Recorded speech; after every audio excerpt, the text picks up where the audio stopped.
po. Ngayon, ang ituturo naman po namin sa inyo, paano yung tama at safety na pagtawid sa intersection pag kayo na po ang nasa priority. Halimbawa po, naghihintay kayo dito, nag-green na yung traffic light. Ano po ibig sabihin nun? Turn nyo na, kayo na yung may right of way. Kapag kayo ang nasa unahan ng intersection, kamanibela, ano po ang dapat intindihin bago tayo tumawid? Isipin nyo na hindi lahat ng driver alam po ang rules ng pagtawid sa intersection. Baka meron pong magbiting the red light na usually ginagawa po yan ng mangilang-ilang Pilipino driver. Hindi nila nire-respeto yung traffic light. Ito po ang isa sa defensive driving technique natin. Tatawid na po tayo.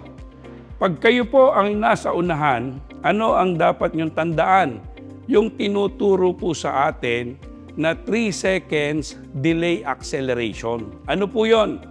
Halimbawa po, nag-green na yung lights para sa atin. Maghintay po muna tayo ng 3 segundo. Tingin muna po tayo sa kaliwa at sa kanan. Tapos, tignan din po natin yung harap. Pag na-confirm po nating safe, tsaka po tayo mag-go.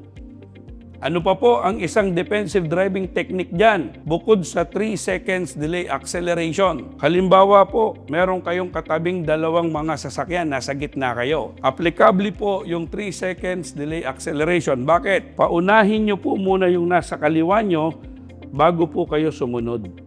Bakit? Kung sakali mang may magbiting the red light, sino po muna yung tatamaan?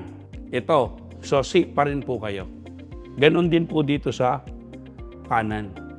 Yan po yung tinatawag na Jaworski moves pagdating sa driving.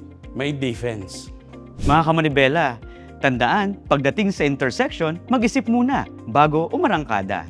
Drive safe, always eyes on the road.